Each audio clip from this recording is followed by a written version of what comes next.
ഇന്നേ ദിവസം കർത്താവ് നമുക്ക് തരുന്ന വചനം നമ്മുടെ ജീവിതത്തിൽ ദൈവം ഒരു താക്കീത് പോലെ അല്ലെങ്കിൽ സ്നേഹത്തോടെ പറയുന്ന ഒരു ഉപദേശ വചനമാണ്. അതുകൊണ്ട് തന്നെ ഈ ശുശ്രൂഷ അവസാനം വരെ നിങ്ങൾ കാണണം. മാത്രമല്ല നിങ്ങളുടെ ഫ്രണ്ട്സിനും റിലേറ്റീവ്സിനും എല്ലാവർക്കും ഷെയർ ചെയ്ത് കൊടുക്കണം. സ്റ്റാറ്റസ് ആക്കാനും മറക്കരുത്. ഇന്നത്തെ ശുശ്രൂഷയിലേക്ക് നമ്മൾ പ്രവേശിക്കുകയാണ്. തിന്മ പ്രവർത്തിക്കരുത്, നിനക്കും തിന്മ ഭവിക്കുകയില്ല. പ്രഭാഷകന്റെ പുസ്തകം 7-ാം അധ്യായം 1-ാം തിരുവചനം. പ്രിയപ്പെട്ടവരെ, നമ്മൾ പണ്ട് കാരണന്മാര് പറയാറുള്ള ഒരു പഴഞ്ചൊല്ലുണ്ടല്ലേ, നമ്മുടെ കാരണന്മാരൊക്കെ പറഞ്ഞു വെച്ചിരിക്കുന്ന പഴഞ്ചൊല്ലെന്നൊക്കെ പറഞ്ഞ ഒരു ഒന്നൊന്നര കാര്യങ്ങളാണല്ലേ.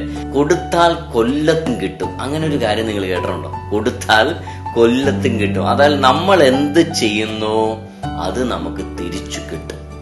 നമ്മൾ നന്മയാണോ ചെയ്യുന്നത്, നമുക്ക് നന്മ കിട്ടും. നമ്മൾ തിന്മയാണോ ചെയ്യുന്നത്, നമുക്ക് തിന്മ കിട്ടും. നമ്മൾ മറ്റുള്ളവരെ കുറിച്ച് നല്ല വാക്കുകളാണോ പറയുന്നത്, മറ്റുള്ളവർ നമ്മെക്കുറിച്ച് നല്ലത് പറയും. കുറ്റമാണോ പറയുന്നത്, നമ്മെക്കുറിച്ചും പലരും കുറ്റം പറയും. അതായത് എന്ത് കൊടുക്കുന്നുവോ എന്ത് ചെയ്യുന്നു അത് തന്നെ നമ്മുടെ ജീവിതത്തിൽ നമുക്ക് തിരിച്ചു കിട്ടും. യാതൊരു സംശയമില്ല. അത് ഇവിടുത്തെ ഒരു സംവിധാനമാണത്. ഈ ലോകത്തിലൊരു സംവിധാനമാണ്. നന്നായിട്ട് ജീവിച്ച പ്രിയപ്പെട്ടവരെ, നല്ല ഫലങ്ങൾ നമുക്ക് കൊയ്യാം. നല്ല ഫലങ്ങൾ കൊയ്യാം. തിന്മ പ്രവർത്തിക്കാൻ എപ്പോഴും നമുക്ക് ഭയങ്കര ഇഷ്ടമാണല്ലേ. മനുഷ്യന്റെ മനസ്സ് മുഴുവൻ തിന്മയിലേക്ക് ചാഞ്ഞുകൊണ്ടിരിക്കുക. ആരെങ്കിലും കുറിച്ച് നല്ല വാക്കുകൾ പറഞ്ഞാൽ നമുക്ക് കേട്ടിരിക്കാൻ വലിയ സുഖമുണ്ടോ? ഇല്ല അല്ലേ.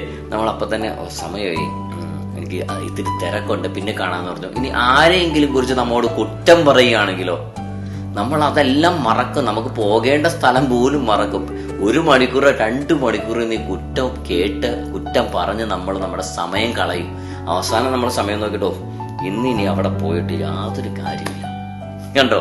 ശരിയാണോ ഞാൻ പറയുന്നത്? ശരിയാണെങ്കിൽ ഒന്ന് കമന്റ് ചെയ്തേക്കണേ. നല്ലത് പറയാനും നല്ലത് കേൾക്കാനും നമുക്ക് സമയമില്ല. പക്ഷെ കുറ്റം പറയാനും കുറ്റം പറയുന്നത് കേൾക്കാനും നമുക്ക് എത്ര സമയം വേണമെങ്കിലും ഉണ്ട്. അതായത് എന്താണ് ഇതിൽ നിന്ന് മനസ്സിലാക്കേണ്ടത്? മനുഷ്യന്റെ ഹൃദയം എപ്പോഴും തിന്മയിലേക്ക് ചാഞ്ഞിരിക്കുകയാണ്.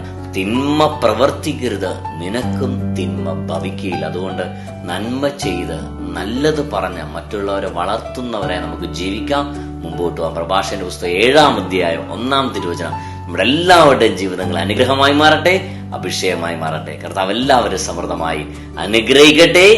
ആമേൻ.